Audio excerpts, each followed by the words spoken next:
Welcome to Women of the Wild, where education and opportunities are key, and friendships are made to last a lifetime.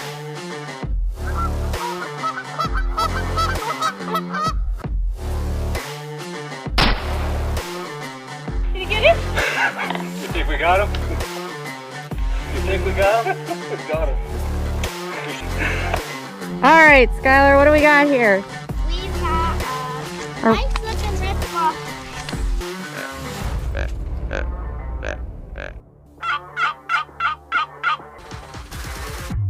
Oh, there she is.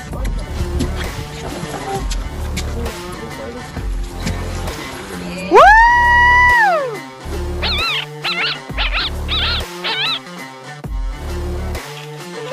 You dropped our great ghost. Give me a hug.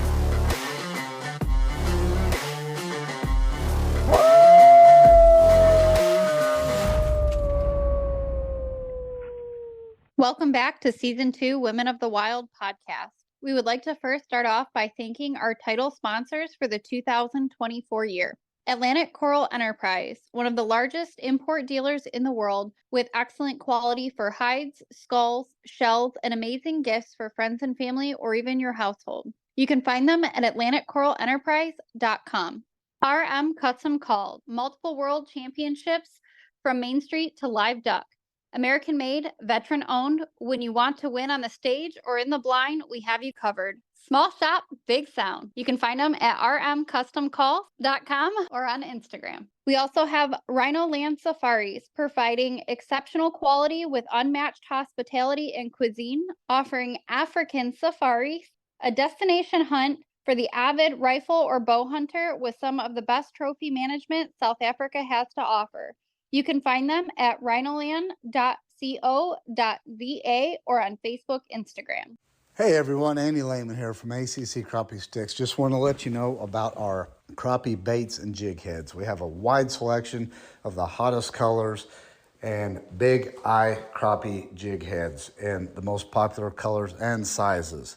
Check them all out at accrappiesticks.com. Thank you. And now for today's episode, we hope you enjoy. Hi there, this is your host, Felica Marie with Women of the Wild. I am here today with Joni from Arizona. Joni is an incredible woman traveling the world and experiencing things and introducing outdoors to women through her brand, and we'll dive into that throughout the episode. We want to thank our listeners for tuning in to Season 2 here with Women of the Wild. We have a lot of great things coming up, but for today, we are going to dive into Joni. And Joni, how are you doing today? I'm doing great. Thank you for having me.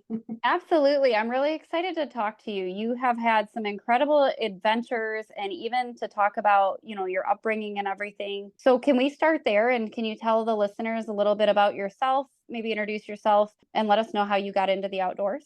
Yeah, definitely. So I was born and raised in Alaska. My father was a bush pilot and a hunting guide there, so a master guide and outfitter, and he had a lodge out on the Alaska Peninsula.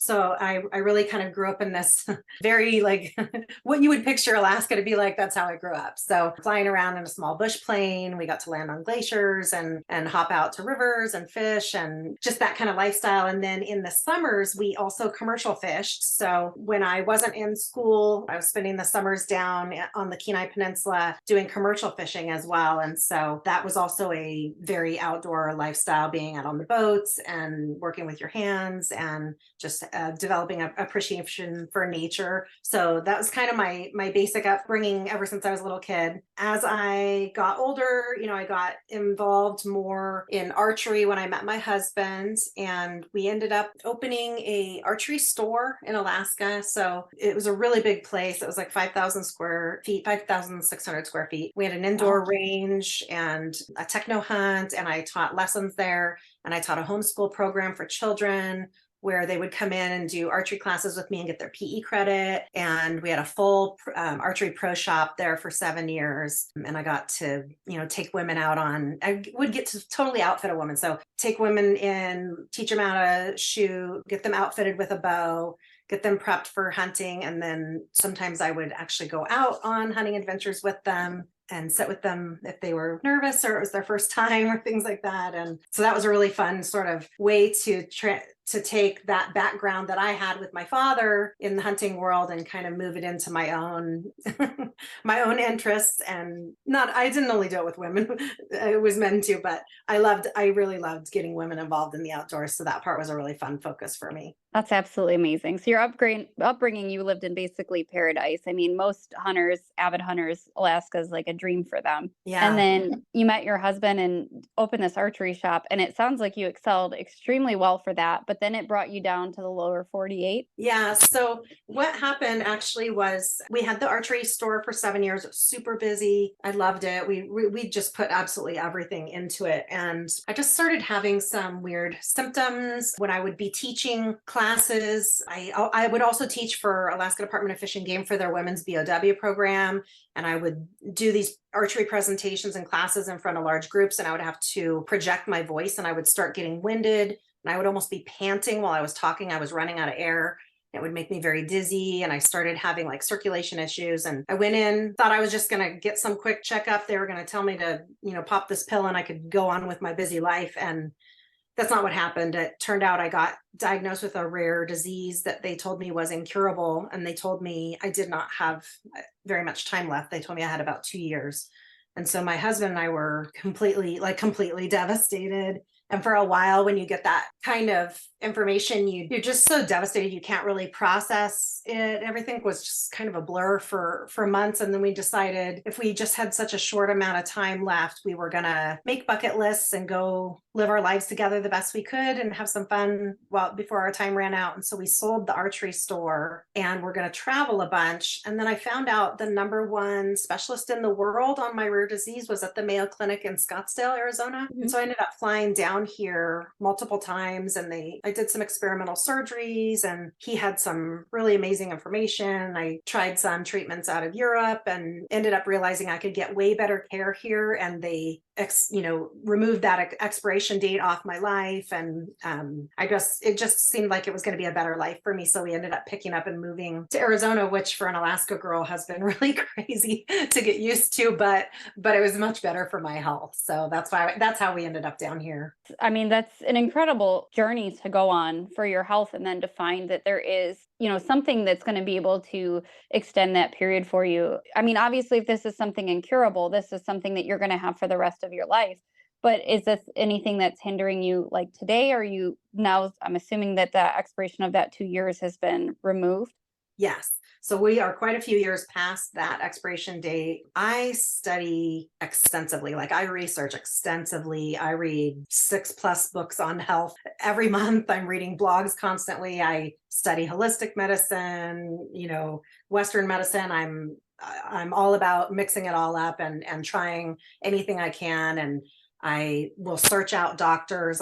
The disease it's a systemic sclerosis. So that means it's attacking your internal systems. So my liver, heart, kidneys, esophagus, circulation, lungs, I've lost 28% of my lung capacity permanently. I can't get it back, which is so hard for hunting. So it's attacking all these internal systems and I fight it literally every single day of my life. I'm doing way better than the doctors ever thought. And I think a lot of it is because I'm willing to try experimental treatments or seek people out. So I will seek out, who's the number one specialist on what's going on with my lungs. And I'll find her in New York and then I'll do calls with her or I'll fly out to see her. I'm willing to really do anything possible because when I went from having an expiration date on my life to not, I realized I'm stubborn and I don't want the disease to beat me, nor do I want it to stop me from doing all the things that I love.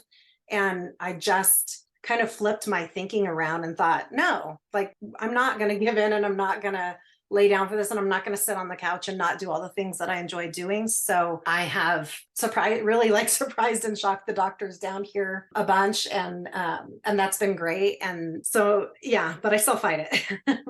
It just speaks volumes of the person you are though. Some people get news like that. And like you said, they kind of lay down and they let the disease kind of take over, but you are such a strong-willed woman and so amazing. And being stubborn is, people say it's a bad thing, but in all honesty, look how far it's pushed you ahead and provided you better life quality. So I'm so thankful and grateful for the fact that you guys took that jump and moved to come down to the lower 48 and get the treatment. And I think that, you doing this and traveling all over and being willing to accept those experimentals, it's definitely extended everything for you. I'm left a little speechless because I knew that you had some issues, but this is a lot more in depth than what I had known just from our communications previously to the podcast. And I've always known that you're just a very strong-willed woman, but you have just exceeded beyond what I had in my head. And I think it's important for women to hear that and know those stories that if we are like hit with something within our lives of a struggle or something, it's okay to be stubborn and fight back and not let something like that overcome you or even ruin your passion. And if you are going to have a short period, then why not do it doing what you love? And I know that the doctors go by sort of the textbook case. And, they say, well, you have X amount of time, or you might have a few extra years, but you're going to be on oxygen and you won't be able to move around or whatever. But they don't take into account the faith and the perseverance of the person. My faith is very strong, so I've prayed like crazy over this. They don't take into account the drive behind you, because I am in a support group for people that have my disease. And I would say 90% of the people got the news and then they went and got on the couch and they're still there and they're just basically sitting and waiting to die. And it makes me crazy. I talk to people in this support group all the time online, and I'm like, just because they said this to you doesn't mean that that's what's going to happen. You have a choice. Let's get you up. Let's do something. I'm like the cheerleader of the group, because I'm like, you might have to, like, I've had to alter the way that I hunt. I've had to make some changes, and it is definitely harder for sure, but you can do that. You can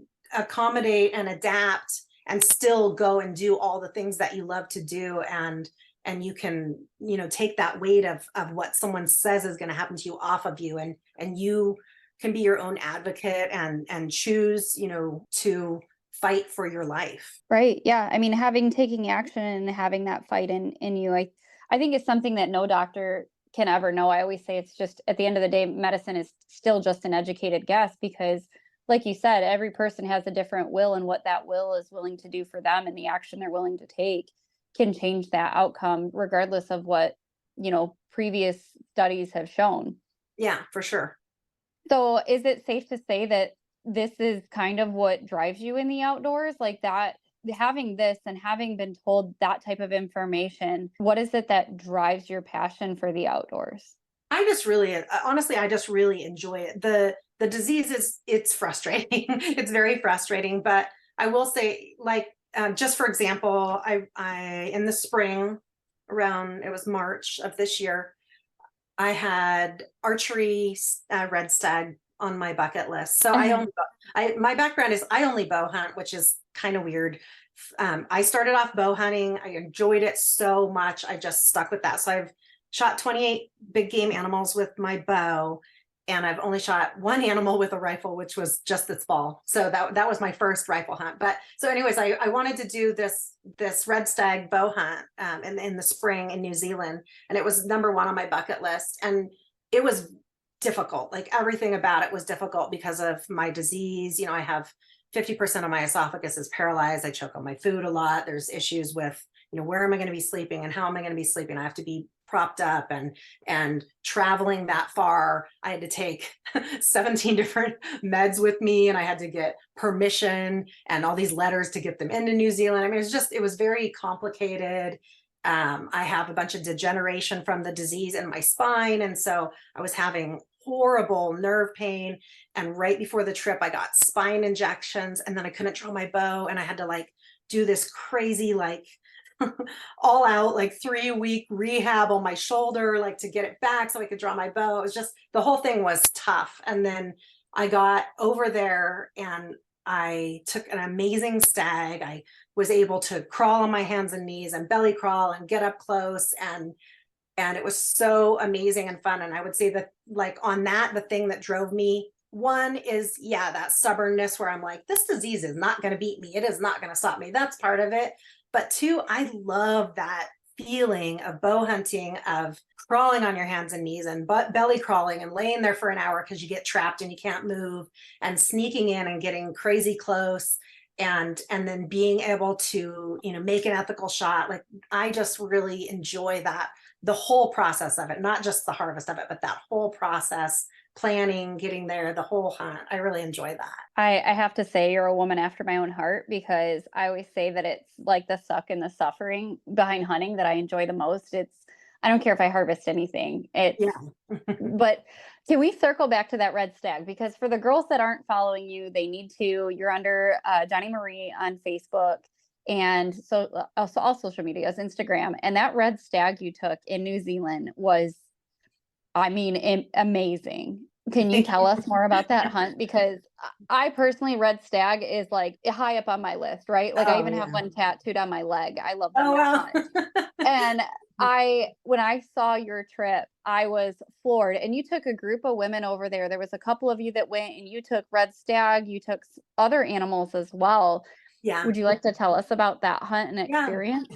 Yeah, I just thought, this is it's expensive to go to New Zealand, and I've been saving for like 10 years for this. So I'm like, this is going to be my one trip. I'm going to make it count. So a couple of the girls from my company, Rockstarlette Outdoors, went over early with me, and we actually traveled around and went to the beaches and went snorkeling and did all kinds of fun stuff.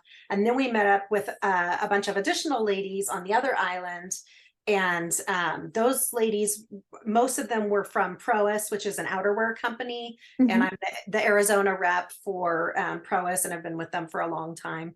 And so we met up with them and the CEO of Proas. And so our whole group, met up at the lodge there. So that was really fun, just to have a big group of ladies all hunting together and coming back to the lodge and sharing our stories and stuff at night. And different people were going after different things. So over there, there's so much wild game. There's basically no predators. There's no bears. There's no mountain lions.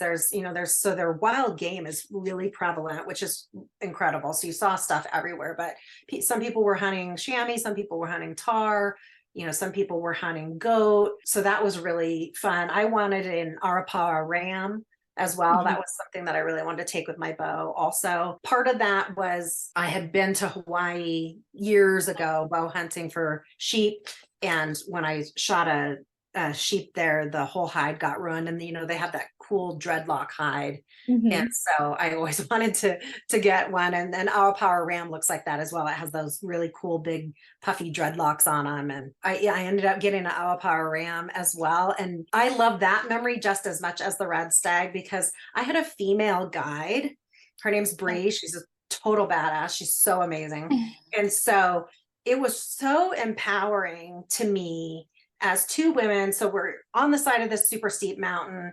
We, for the ram, I don't even know how we got this close, but we ended up, we were crawling on our hands and knees a long time. Or when the ram would turn, we would kind of barely get up and crouch and run and then drop back down on the ground. And there was no cover, but it was hilly, so if he'd go up over the hill, then we'd, try and cruise to the bottom of the next one. And anyways, it was really fun. It took us forever to get up on him. And then after I shot him with my bow, it had taken us a long time, and it was getting dark, and it was also started raining really bad, which New Zealand, it's like rains all the time. But so it started raining, so that made it get darker faster as well, because it was really cloudy. And we're trying to field dress this thing, and I'm like, I want to do a full body mount. And she's looking at me like, you're insane. So we had to do, we had to field dress the whole thing and pack it out in the rain and the cold. And because of my disease, my circulation was shutting down. So I was having like Raynaud style episodes in my hands and my feet and my face. And which means basically all the blood like drains out of your hands and your feet, and you can't really use them, and they don't really function, and they hurt so bad. They turn like a kind of a whitish yellow, like a dead person's hands. And that happens to me in my feet and my face as well, because it's escalated. And so it makes it painful to walk. And just the whole thing was just crazy. And it was just, these two young women on the side of the mountain doing this all, and skinned it all out and packed it out. And I just thought, this is such an awesome experience, because we just did everything ourselves, and I just loved it. If that doesn't show the type of woman you are to overcome obstacles, like, you are a force to reckon with. And that's absolutely amazing. I love when there's female guides involved, because like you said, for two women to get out there and do this, I feel like a lot of times women are left on the sidelines and to like prove that wrong of like, no, we're here to work, we're gonna show up and we're gonna do this and conquer it all. So Yeah. did you get both of them with her? Yeah, and she was my guide for the SAG too, and she's a bow hunter too, so it was super fun. I And love we that. had very so I've done a lot of guided hunts in my life, and we had her and I had very similar stalking styles, which is so key. I feel like as a bow hunter, because not everyone likes to stalk an animal the same way that I do. So I really love spot and stalk if I can do it. Like I said, I'm all about getting on my hands and knees or belly crawl or whatever. And she was exactly the same way. And our styles really connected to the point where we hadn't met before we got there. But when we were hunting together, we didn't really have to say anything or signal to each other. We knew what each other was doing. And that made the stag hunt just amazing. That's awesome. Like that, and like you said, that's a huge aspect of like going with an outfitter or guide is having someone that suits your style of hunting is Yeah. huge because not all women are willing to do that, or even men. I mean, there's plenty of people that aren't willing to do things like that. I'm in full agreement. I love the spot and stalk and to get as close as I possibly can, or to fool that animal, like when we do waterfowl or something, to fool those animals that were the real thing with the calling and the decoys. Like there's just something about that aspect of hunting, but it's not that way for everyone. Like some people like these long range shots on rifles, and other people like to get in there and belly crawl in, and finding that outfitter that suits you just makes your experience that much more incredible. And I am so glad that you got to experience that, especially with a whole nother group of women and have that experience. That's a big thing that we stand for with Women of the Wild, is just building a sisterhood and creating that camaraderie with other women. So to go out there and do red stag and tar and all of that, like most people will never see anything like that in their lifetime. Yeah, for sure. It was so amazing. And honestly, like I've done a ton of hunts with groups of ladies because I just love the camaraderie of a group of ladies all in camp. Like I said, I used to set them up when I owned the archery store, and I would take groups. I took ladies to black bear camp like several times, and I did a group.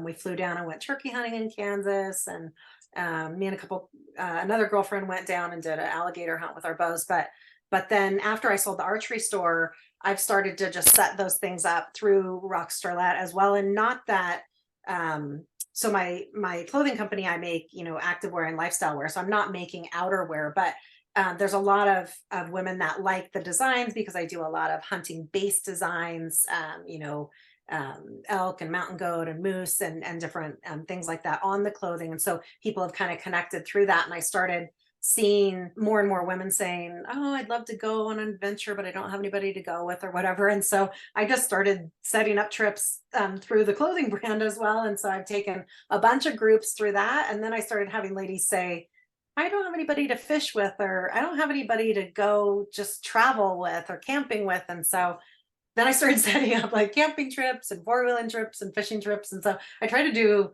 COVID kind of messed me up, but I was trying to do like 3 or 4 a year, where I would just get groups of ladies that were customers together. And then we would go have an adventure. Cause there's something really special about being in hunting camp or going on a fishing trip with just the girls. Nothing against the guys, but there's just something really fun about that camaraderie of just having the girls there all together. Yes, absolutely.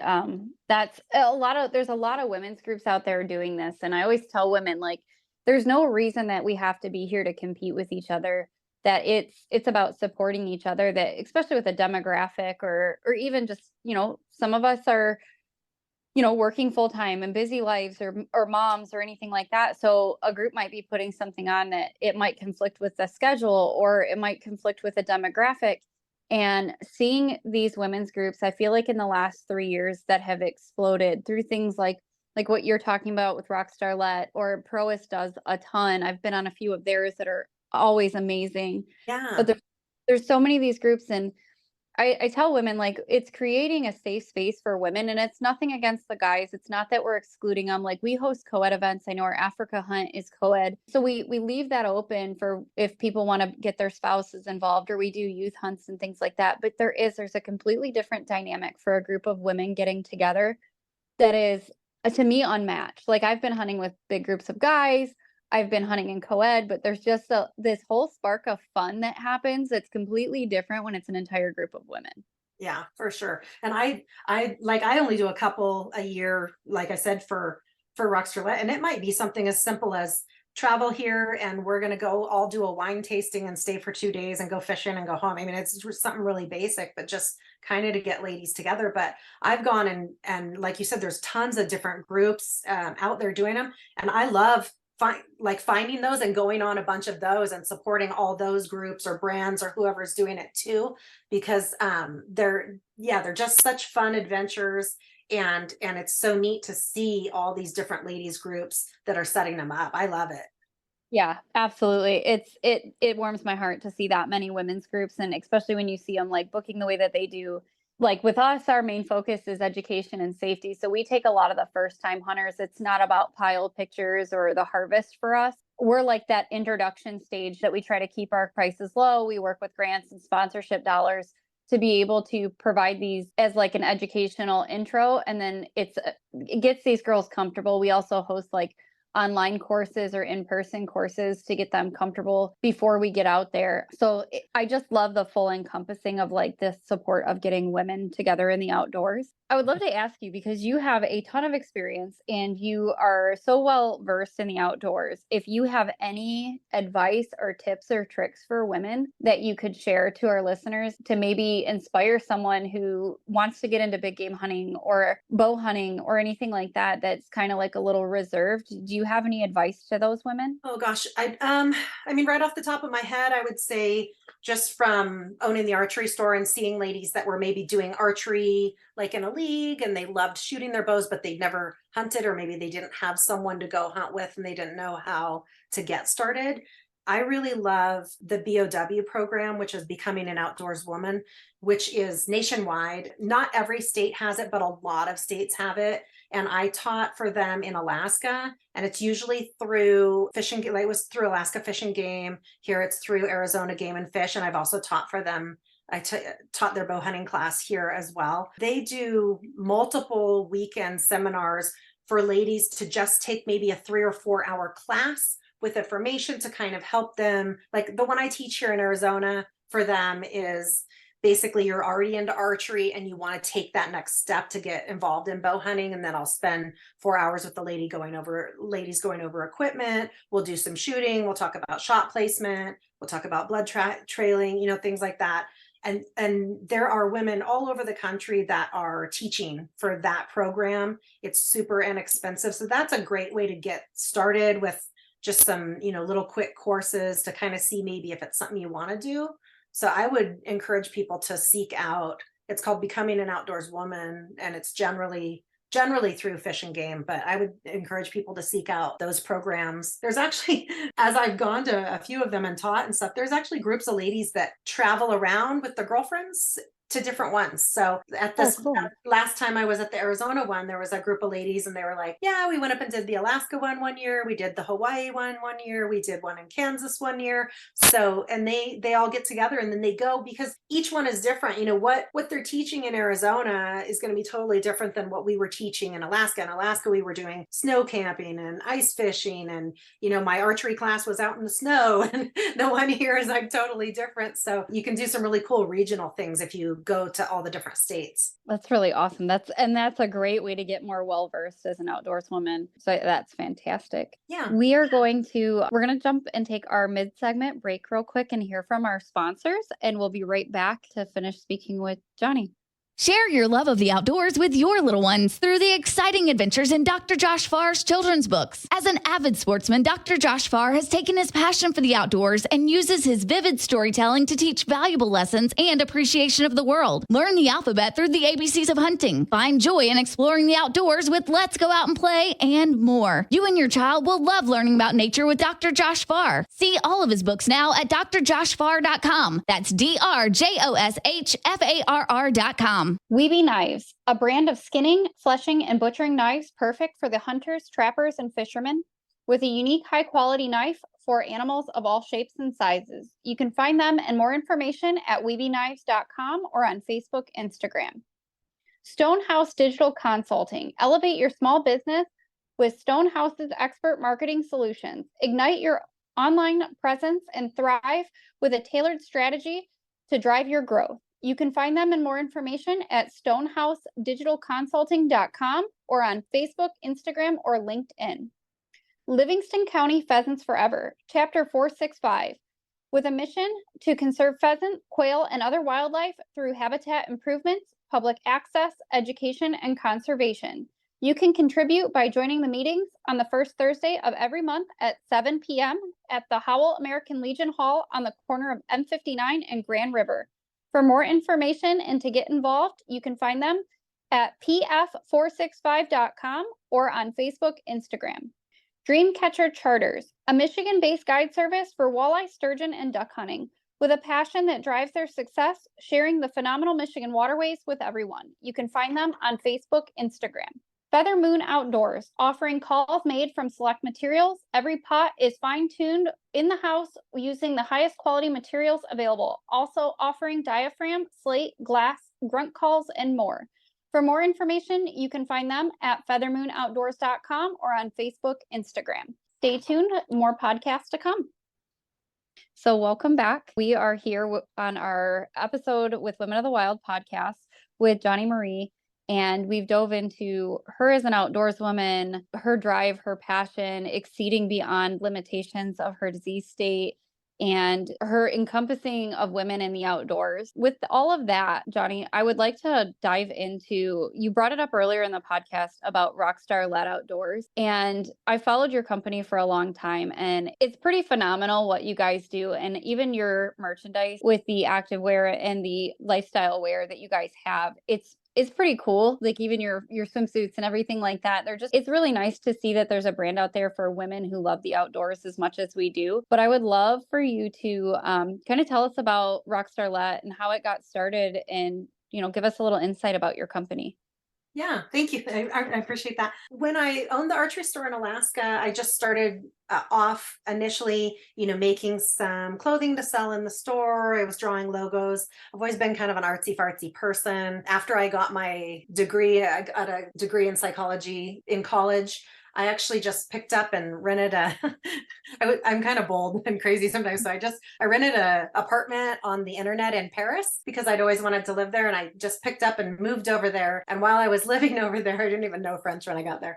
I took some classes in fashion design and web design and stuff like that, just for fun at Parsons Paris. And that got me interested in creating logo wear and stuff like that. And so when I had the archery store, I started creating logo wear for us there. And when we sold the archery store, I just retained those designs and didn't sell Rockstarlette, which at the time I was calling Rockstarlette bow hunting because it was in the archery store and I was only doing designs for archery.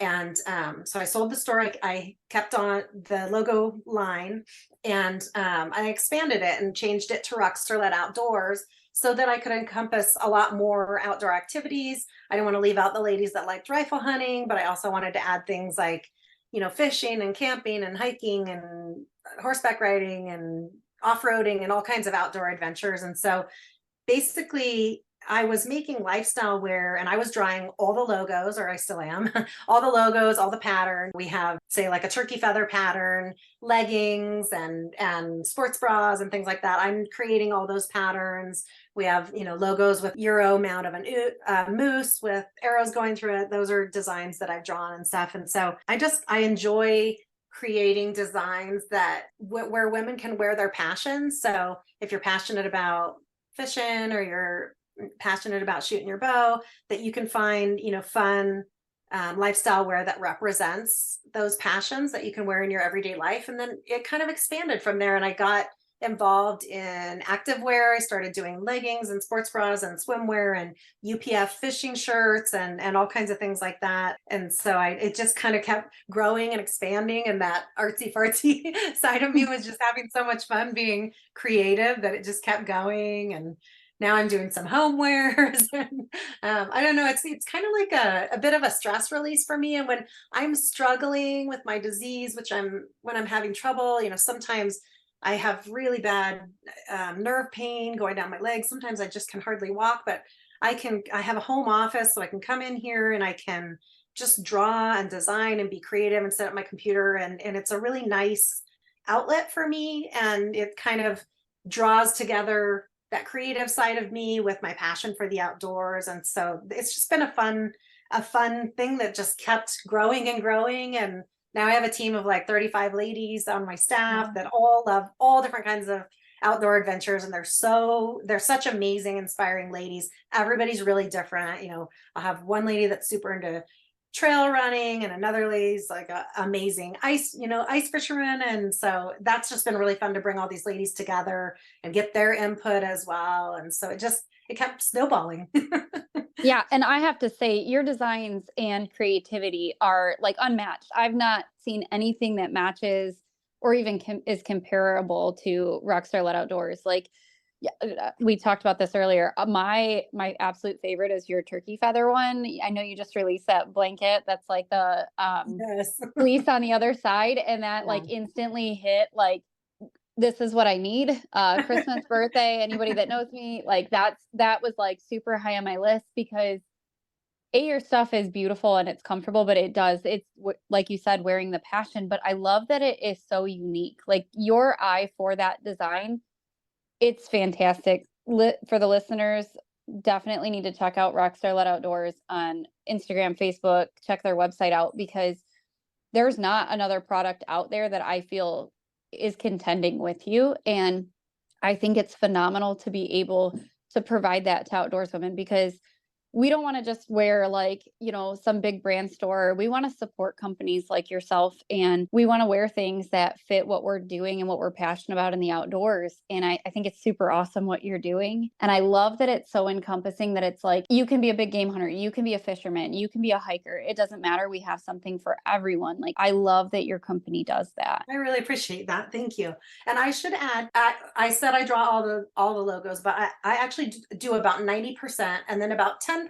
I have some artistic friends, and if I see they've done a painting or a drawing, and I think it's really cool, I'll buy it from them, and then I might switch it up a little bit, but then I'll make it into a design, and they always kind of have fun with that too. But so about 10% comes from ladies that I think are doing really cool art as well, and so sometimes I'll bring their stuff in. That's really awesome. And it's really cool to see that aspect of it too. The fact that you designed the majority of it, but also the fact that you're supporting these other women with these artistic abilities and then kind of encompassing it in with Rockstarlette Outdoors, like kind of neat. And I think it's another great way of joining that sisterhood of supporting each other. Yeah, for sure. I love that you guys do these trips and put these events together. Does Rockstarlette have like a mission with the clothing brand, or like, can you share with us what that like mission statement is? Yeah, so the company motto has always been encourage, inspire, empower. So really, that same idea of sisterhood, encouraging each other. I personally,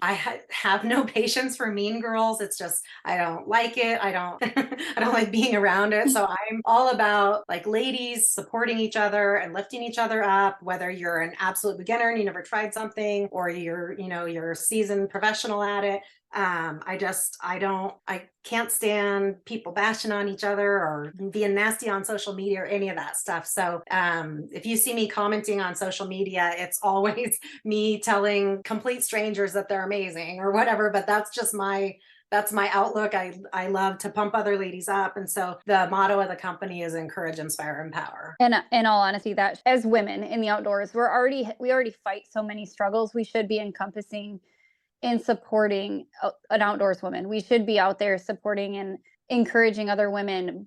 That's really funny that you brought that topic up because it's something that I'm very passionate about. Is we don't need to put each other down for like, you see these posts that somebody shoots a smaller buck and somebody's out there to be like, oh, why'd you shoot that one? Instead of just congratulating them. And I've always had the motto of if it's a trophy to you, it's a trophy to me. And I don't care if we know each other or not. Like, I am so jacked to see other women, to be excited about something that they've done. And when you see it hurts more when you see other women do it. Like sometimes men do it and like, it's not anything against men or anything, but you see men do it and you're just kind of like, ugh. But if you see it from another woman, it just kind of hits differently. Yeah. And I think that it's really important for women, especially like our listeners tuning in. If you're newer to the outdoors, don't get discouraged by those rude, crude comments, because there are so many women out here with that mindset, like Joni, like myself, our whole staff, I'm sure your whole staff. It's not about like a size or, piles or anything like that. It's about the fact that you're getting out there and you're loving what you're doing. And I think that that's something that as outdoors women, we need to come together more and be more supportive and embracing each other as individuals. And, who are we to judge what somebody's going to put on their table or what that harvest meant to that person? And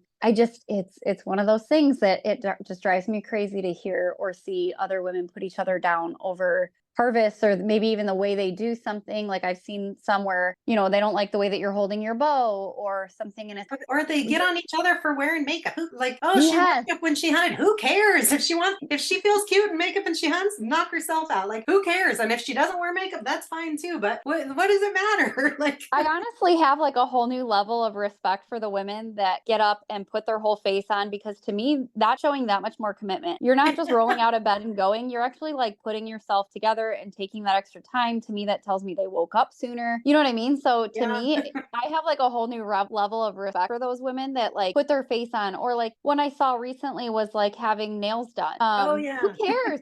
Who cares? Like you have an outside life beyond that. As long as you're getting out there and you're doing it and you're doing it ethically. What I want to project, with others, and what I want to encourage other people to be like. I'm not super young anymore. I'm getting older, and I want the young girls that are now getting into the outdoors, getting into hunting, and those kinds of things, to have people that are good role models that say that you can, reach out to all these other ladies and have a sisterhood. You don't need to be nasty. Absolutely. No drama, no, zero tolerance for like the misbehaving of stuff like that. We have our women's private group. We don't tolerate crude comments. Now, sometimes people ask things like, did you eat it? That's different to me. Like we can have a conversation and educate, but if you're going to come on there and you're just going to post nasty things, or, in all my travels, I've gotten death threats in the mail over my zebra. And I'm like, what type of society do we live in where it's okay to threaten someone's life over taking an animals that was utilized? Like, it's stuff like that. As hunters, we're always going to fight that, but we shouldn't be fighting it internally amongst ourselves. Yeah. The anti-hunter stuff. My gosh.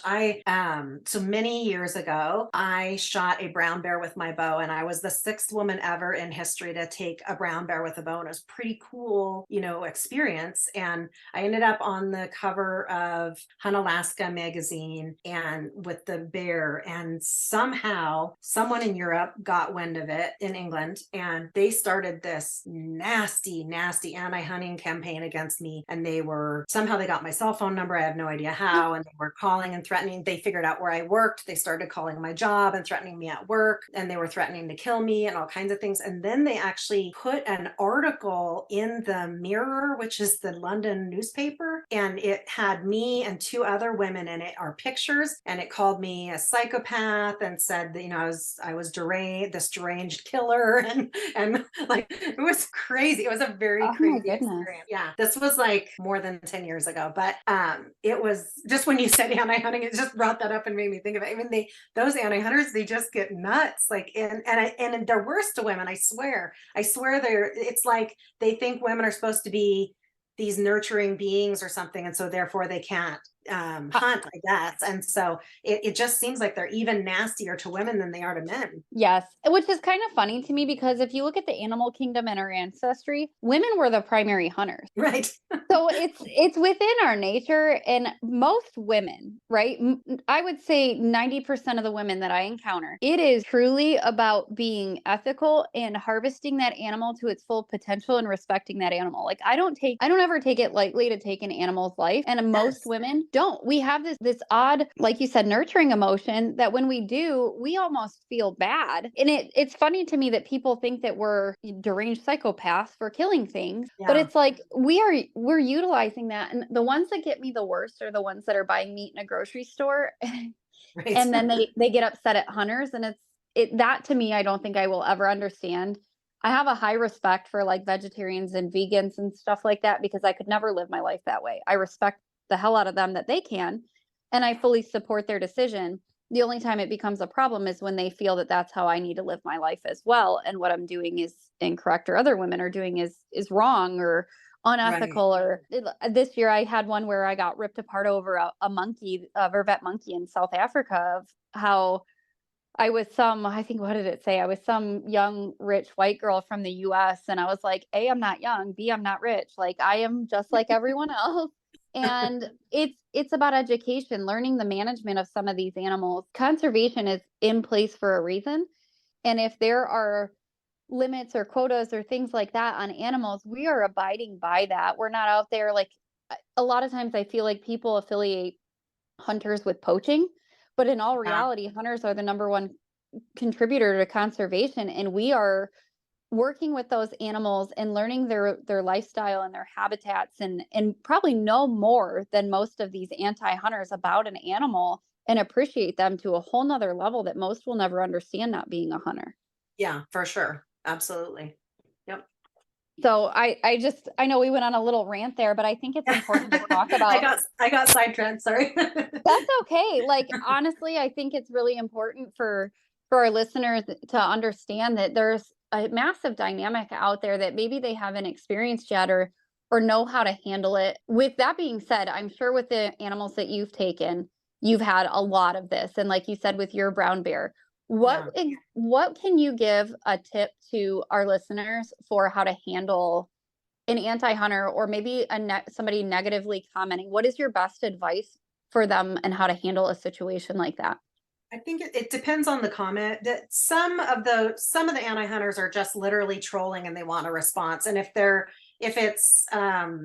you can tell it's someone that, if you can, click on them and look at their page and see what they're about, and maybe they're just trolling around trying to start a fight, then those people I don't engage with, because all they're looking for is a response, and then they're going to sick their friends on you. And I just block them and move on. But on the other hand, there's also people that just haven't been educated on hunting or predator control or those kinds of things. And so if it's maybe a snippy comment, but not necessarily that they're trolling and just trying to fight with you, then I think education is the best. And I would say two animals that seem to fire people up that I've taken would be, like you said, a zebra and then the brown bear. So, on a brown bear, I would just educate them on it. I said, I was in a predator control unit, which is an area of Alaska where there were so many brown bears in that unit that they were killing all of the baby moose calves in that area. So they were allowing people to go in and hunt brown bears in that area where you didn't have to draw a tag. You could go and get a predator control license, get a brown bear tag, and go, but you didn't actually have to be drawn for it, if that makes sense. It's over the counter. The moose in that area, the year that I hunted my brown bear, there were 21 moose calves born in that unit in the area that they were surveying, and all 21 were killed. So the moose population was suffering badly in that area. And I can tell you that on one night of my hunt, in Alaska in the summer, when you're hunting bear, it's like 24 hours a day. And it gets a little bit dusky at like 2 a.m, but then it's right back up. So we were sitting around the campfire, and it's like midnight, and we could hear on the other side of the lake a brown bear killing a moose calf. And it was horrific. I mean, and it was dead silent because we are out in the middle of nowhere. There's no roads out there. We had flown in by bush planes, and it just echoed across the water. And that baby moose calf is just screaming, almost sounds like a child screaming, and you can hear the bear killing it. And it was horrible. We all just sat there in dead silence, like staring at each other. And when it finally died down, one of the guys that was there said, and that's why we're hunting this unit. Like, that's why we're predator hunting this unit. That is exactly. Absolutely. And so, now they've had that predator control program in that area going for, many years, and the moose population has returned.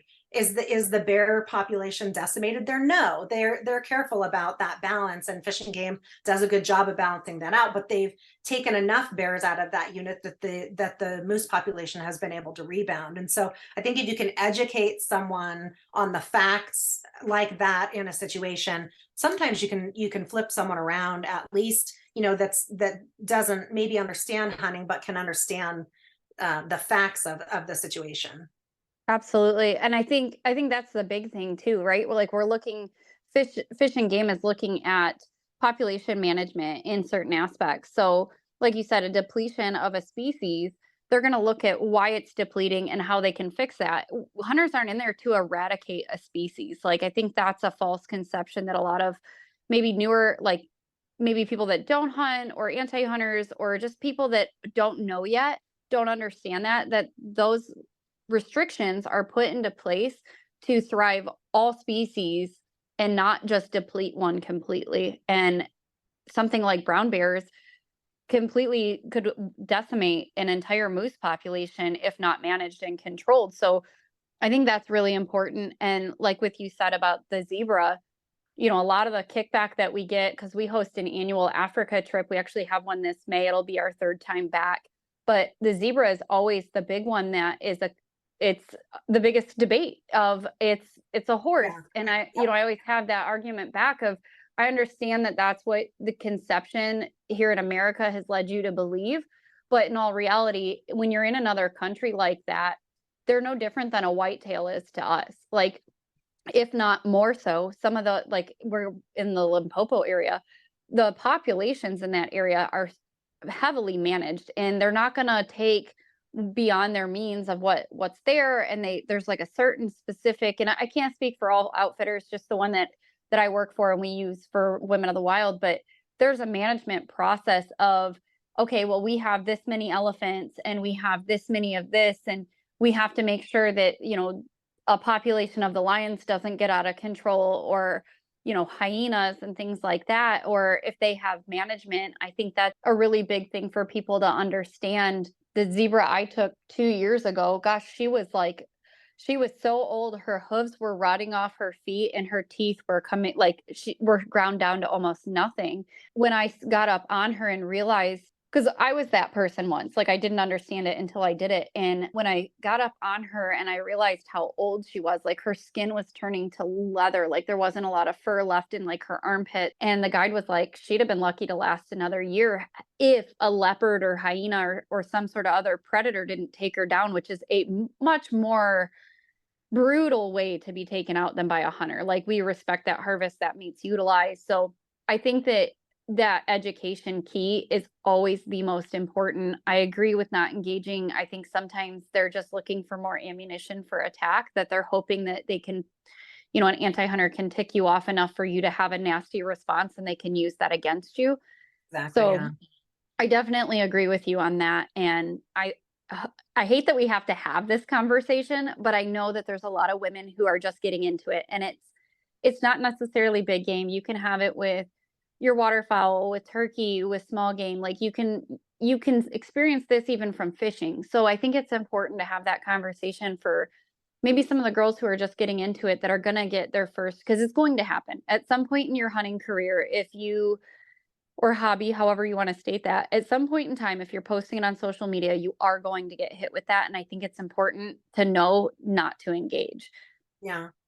And I do, like, if I just, like, for example, on a zebra, so I took a zebra with my bow in Africa years ago, and I did post a picture of it. But when I did, I put the education piece right at the beginning of that post, because I anticipated that would be coming. I still got comments, but a zebra is a heavy grazer on the land, and Africa has been in a drought for quite some time, and you've got zebras that are eating up to 5 times the amount of vegetation that a lot of the other plains game is eating.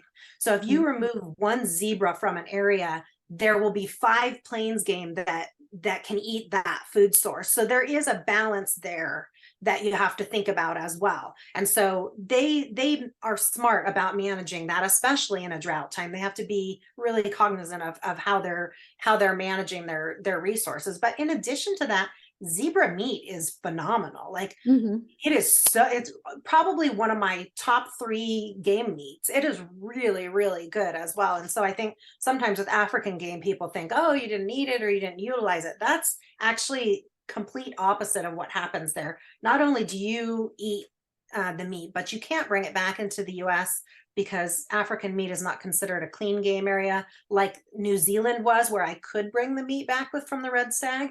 But in Africa, you donate the meat to villagers, people will come, they use the bones, they use the organs. I mean, that entire animal, even more so than in the US, that entire animal in Africa gets used. Yeah, oh, absolutely. And to circle back to the zebra meat, I agree with you. It's fantastic as long as you aren't a visual eater and you look at like their fat. It's a little bit of like a yellow tinge. I think that deters some people if they Oh they yeah. skin and quarter their own animal. Yeah. Zebra, it's phenomenal, but it needs to be, if you're a visual person, probably don't, I'd be leery of letting somebody like see it for the first time if they're a visual eater, because that fat can deter people from eating it.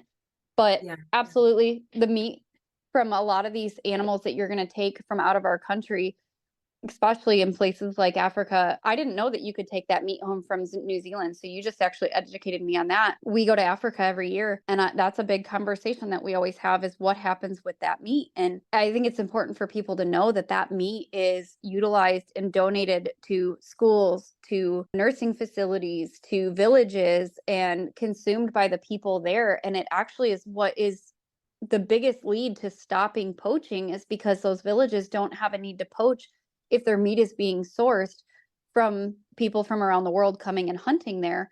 That meat Right. is now being provided and there's no need to poach. So it's eliminated a lot of that, but it also drives a big economy for them that they wouldn't have without hunting. That I Yeah, think people exactly. don't realize in a third world country how desperate they are for something like that. Yeah, absolutely. We are going to dive into our final break and hear from our sponsors, and then we're going to come back and we're going to dive into a little bit more with Johnny. And I'm really excited. So stay tuned. We'll check out those sponsors for the 2024 year. We want to thank all of our sponsors. It's been an incredible year, and we can't wait to share the new 2024 year with all of you. And now to the final segment to this week's episode of Women of the Wild podcast. We will conclude this segment by thanking our closing sponsors. Stay tuned for more of this week's episode after this short word from our sponsors. Muzzy Pheasant Farms, a mid-Michigan family-owned and operated pheasant game preserve that is open year-round. Muzzy offers educational courses and hunts. They are family-oriented, creating a great opportunity for new and seasoned upland hunters. With no membership required, come hunt with Muzzy Pheasant Farms. You can find more information at muzzypheasantfarms.com or check them out on Facebook and Instagram. Blast and Cast Guide Service is a veteran-owned and operated Michigan-based guide service for the Great Lakes. With decades of experience of fishing and waterfowl, they ensure a safe and enjoyable trip every time. You can check them out at blastandcastguideservice.com or on Facebook and Instagram. Ultimate Veteran Adventures. UVA offers outdoor therapy, recreation, and camaraderie through hunting and fishing adventures around the country for veterans, active duty military, Gold Star families, and first responders. You can find them at ultimateveteranadventures.com or on Facebook and Instagram. Sawmill Creek Bait and Lures, a husband and wife owned and operated company, the home of the C4, one of the best trapping canine lures on the market. You can find them at sawmillcreekbaitandlures.com or on Facebook and Instagram. Wicked 7 Outdoors, a Southwest Texas outfitter guide service with an exceptional care and quality of backcountry mountain hunts for free-range aoudad. Also offering high fence and low fence exotics, come immerse yourself in the outdoor experience. You can find Wicked 7 Outdoors on Facebook and Instagram. Misguided Outdoors is a female-driven Michigan-based guide service offering turkey and waterfowl hunts. Misguided is focused on educating women and youth, providing a hands-on hunt experience for all ages. You can find them on Facebook and Instagram. We thank you for tuning in, and we hope you enjoy the rest of this episode. So welcome back. We are here with Joni. She is an incredible outdoors woman, the owner of Rockstarlette Outdoors, and we've dove into pretty much everything of like you growing up, and I'm sure we haven't even tipped the scale of the experience and background that you have. This is something a little bit personal to me that I would love for our listeners to know that's out there.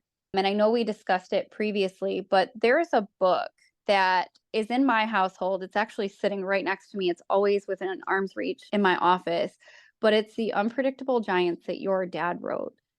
Would you mind telling us a little bit about this book and what it means to you and what it meant to him, and maybe some of the stories that our listeners would find inside of it if it's something that they're interested in adding to their household book collection? Yeah. So the way that we got the idea for that book, my father was a master guide and outfitter in Alaska. Actually, a neat thing about him, he got the 35th guide license ever issued in the state of Alaska. My parents moved to Oh, Alaska. wow. When it became a state. So they've been there a very, very, very long time. So they got there the year before it became a state. So he got the 35th master guide or guide license ever issued in the state of Alaska, and then he became a master guide. And he actually helped write the test that is now given to people that want to get their guide license in Alaska. So he was really involved in that early hunting community in Alaska. And he had a lodge out on the Alaska Peninsula and was a bush pilot out there. And he did a lot of brown bear hunting out there. He guided a lot of brown bear hunting out there, as well as moose and caribou. And each time he would have a client come in, my dad would fill out a little sheet, and he would, just to keep kind of a memory of the hunt, and he would jot down the person's name and some information, and if they got an animal, what it was about, wrote about the animal, and then a few notes and things about the hunt.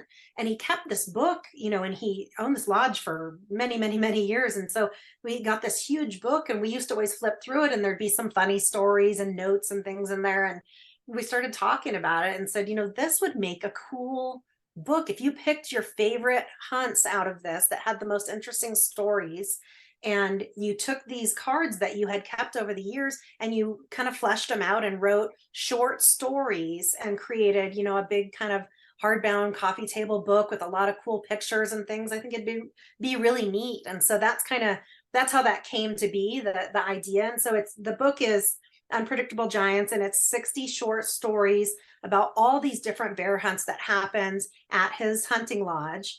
And while most of them are told by my dad, he also asked each of his guides to write one story. So there is a story from each of the guides that worked under him as a master guide and outfitter.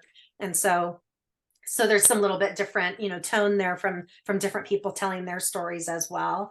And it's a really great book. And I always have people tell me that they just start reading it and they can't put it down. And Yes. there's just, whether you're a hunter or whether maybe you've just always dreamed of hunting. I think it's an easy read because they're short stories. So you don't have to read it, read big chunks all at once. You can kind of come to it whenever you want to. And there's a lot of cool pictures and just some crazy stories and adventures in there. And one that always sticks out in my mind is when the brown bear broke into our lodge and literally walked through the wall and made a hole in the wall and walked through the wall and just tore the whole place up. And there's some pretty crazy pictures from when that happened. And then of course, when he left the lodge, instead of going out the hole he made in the wall, he made a new hole and went out a totally different wall. But it just shows you how strong and amazing those animals truly are. And that was something that was a really fun project. So I helped my father write the book, and I did a lot of editing and stuff with him on it. And even at one point had him tell me some of the stories on video so we could kind of capture, I could kind of rewatch that and kind of capture that tone, because he was such a great storyteller. And so that's kind of how that book came to be. And then not too long after the book came out, maybe I want to say maybe 5 or 6 years it was after the book came out, my father passed. And so now that's just such an awesome, legacy to have, and that memory of doing that with him and to have those books and then to be able to share them with other people, I just think is really special. And so even though it's not activewear and lifestyle wear, I do sell it on my website as well. So if people are interested, they can get it there. And actually, just as a side note, because my father has passed, there were, signed copies, but obviously we don't have him here to sign them anymore. And just this week, I discovered a box of 12 signed books, which I thought we were completely out of signed books. So I have added that as an option on the website. And then when those are gone, they're gone, and the signed ones are rare. So Oh my goodness. if people like a signed book, they're on there now, but they probably won't be there that long. I I have to say, like this, I stumbled upon this book a few years ago, and I know we talked about this previous to recording the podcast, but I stumbled on it a few years ago, like right as I was getting into trapping season, and not that they correlate, but like I had stumbled upon it, and I believe it was even off something that you had posted. And when I saw what it was about and the short stories and the 40 years of Alaskan brown bear hunting and all the stories and the way that it was put together, I was very impressed with it. And it was like, I told my mom when she asked me one year, she's like, "What do you want for Christmas?" And I sent her the link, and I was like, "This." And I got it home. And like you said, it's a very easy read, but it's also something that like we use in my household. I have two little boys. That it's been something that it's, and which I will say they're feral wild boys. So to read these types of stories to them are very engaging for them to stay interested. And it's something that like I said, it's always within arm's reach because my kids will literally like, "Can we read one of the stories out of that book?" And they'll reread stories, and there's definitely emotion in there that you can pick up. So I think it's a phenomenal book. I love that you sell it on the website. It's an absolute blessing that you found some signed copies. I think that's, to me, that's, I love my dad so much. So it pulls a heartstring with me there that this is something that you got to help him with, and got to experience a lot of these with him. So I don't know. It's a very heartfelt book to me that it means a lot to me in my household, but I can only imagine what it means to you. And I think that it's an incredible read, like you said, for new hunters. Maybe if you want to get into bear hunting, buy this book and check it out, because some of these stories are beyond what I thought a bear was capable of. And like you said, the photos, the imagery through the book, it keeps you engaged. There's not really a limit on generation. It's not like I wouldn't say it's like a gory graphic book to the extent of where like younger kids couldn't read it. I have a teenager who absolutely loves this book. One night I caught him sleeping with it in his bed. So, Oh I my mean, gosh. it's a good book for the outdoorsman or woman that is interested in, especially maybe not educated on bears. It's a great way to learn.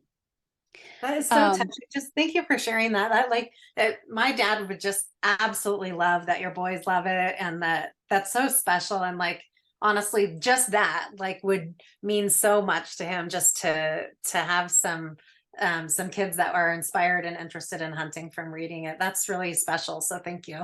oh yeah, that book alone has made my 10-year-old like extremely interested in bear hunting. That's awesome. Yeah. So, and we have family land down in West Virginia, and he's always like the year that I got this book, oh gosh, I've had this book for quite a while. The year that I got this book, my son is now 10. So he probably would have been 6 or 7, I think maybe. We actually bought him a cap gun to go walk through the woods with, because after reading a few of these stories, he's like, "I'm gonna go bear hunting." And we bought him a cap gun, so when we would go on our hikes, he would take his cap gun so he could bear hunt. I love that. Yeah, so it's just for the moms or aunts that are out there they have little kids in their life that are interested in hunting, or even if they are interested in it. I love the little short stories that are throughout it, and it is an extremely easy read. So I don't know. I love that your dad wrote this book. I love that you helped him with it. I think that to me, it sets a sentimental value to a book like that, aside that it's not just some book that somebody put together. This is years and years of stories that are put together, and I absolutely love it. Thank you so much. So I know that we try to keep our podcast right around an hour, and I'm sure that we've exceeded that, but I've enjoyed speaking with you so much. To kind of recap the conversation, we had your growing up in the outdoors in Alaska, in all of this that you've done with your dad as a guide and a bush pilot, in driving your passion and going through your disease state, and how much you've overcome. You're an absolutely incredible, inspirational woman. And I thank you so much for sharing that with our listeners, because I do think that there is a lot of women that struggle with things of that nature. And they don't know how to overcome it or don't know if they can. And I think that you are the prime example that you can, and your will matters more than anything in this world than what a doctor can tell you, an employer. Like, we all face these battles on a daily basis, but what you're overcoming and what you're doing and just conquering everything, it's extremely inspirational. And I hope that you know that as a woman. Like, social media is one thing, but what you're doing is inspiring so many women from around the world and showing that it doesn't matter, you can overcome it. Thank I you really so want to much. commend you for that, because most people aren't willing to share a story like that. And I think that it's something that a lot of times gets kind of like pushed on the back burner, that people aren't willing to share those personal experiences. And I really want to commend you for being willing to share that. I appreciate it. Thank you. So with all of this, you are this just badass woman, and you've traveled all over the world. What can we expect to see come from you for 2024 and the future years to come? I'm not sure. So, my and this is funny, but because I was a bow hunter my whole life, my big thing was that I wanted to do a rifle hunt, and I just did my first rifle hunt, and I got a really nice mule deer here in Arizona, and so that was kind of a bucket list thing that I had. And now I'm not sure. It's like I had my bucket list for bow hunting was red stag and alligator with my bow and zebra, and I've done those three. So I am sort of at this crossroads where I'm going to have to sit down and really think about what my bucket list is now, and what I want to do. I'm not totally sure. What my goals are as far as hunting is concerned. Certainly just to continue to do it. But I'm not sure exactly what I'm targeting or where I'm headed yet. That was going to be my next question too, is like, what's your bucket list? Like, what is something, with everything you've done, what is something that you haven't done that you are still looking forward to doing?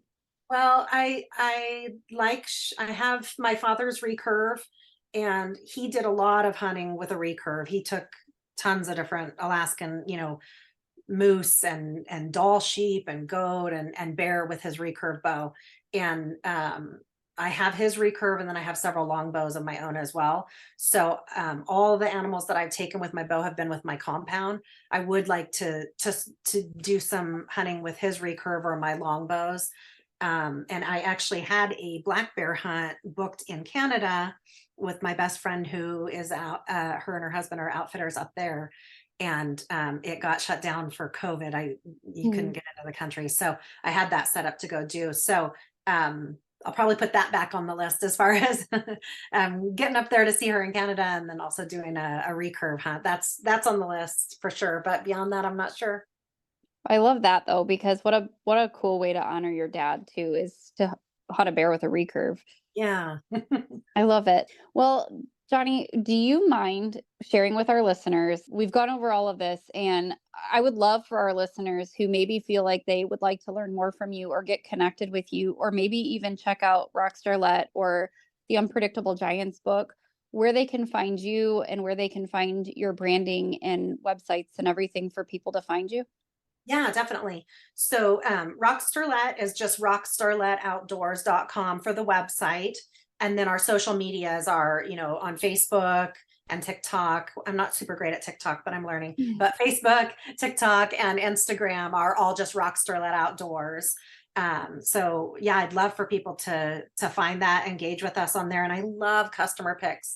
So if you have some Rockstarlette items and you're out doing something and you're wearing Rockstarlette clothing, send me your pictures, because I love to give customers shout outs. So please do that, or tag us or whatever. But then my personal pages as well. So on Facebook, it's just Joni Marie, and Joni is Joni.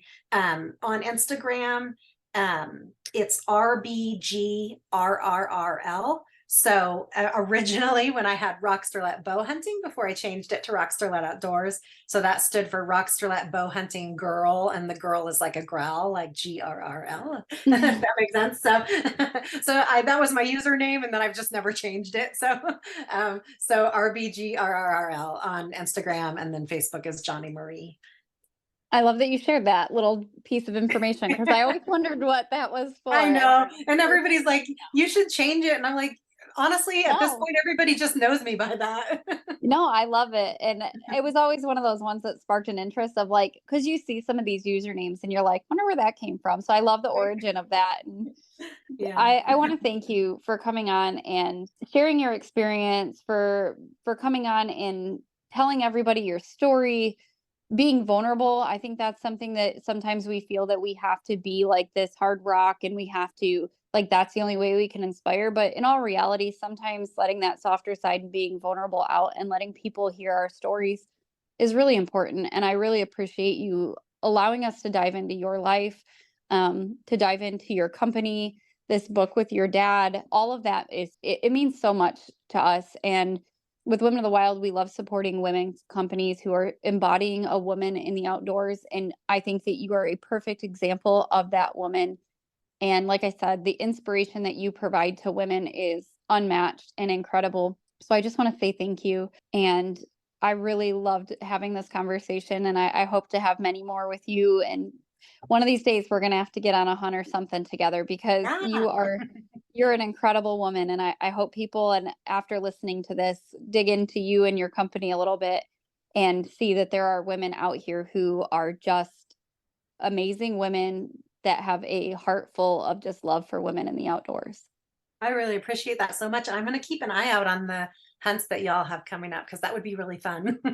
Oh, yeah, our 24 list hasn't posted yet. So this is being recorded in December. It'll air in January. We have girls currently this weekend in Texas on a sandhill crane trip. They're doing sandhill cranes, cacklers, Want to do that. and lessers. Yeah, we do it annually. It's a great event. We take women of all experience levels. And so with Women of the Wild, we offer online education, we offer in-person education, we offer trips for all experience levels, calendars, cookbook, merchandise. We have an annual subscription for a newsletter that provides information, recipes, showcases women from around the world, lets you know of past events, what's coming up, what to expect from us as Women of the Wild, showcasing other women's companies, providing promotional codes throughout those monthly newsletters. So make sure you get on the website at womenofthewild.net and check those out. We also have a women's private group for our listeners that maybe aren't part of the group yet. We have a women's private group that is for women only. And it is to create a safe space for women to have conversation, to set hunts up with each other, for other women's groups to share within. It's a complete hub. We don't discriminate against other women's groups. We also have a public page in our Facebook page, TikTok, Snapchat, all that, as well as a YouTube channel. So thank you for tuning in. Thank you, Joni, so much for diving into this conversation with us. And I really look forward to seeing more from you in many years to come. Thank you so much. I appreciate it.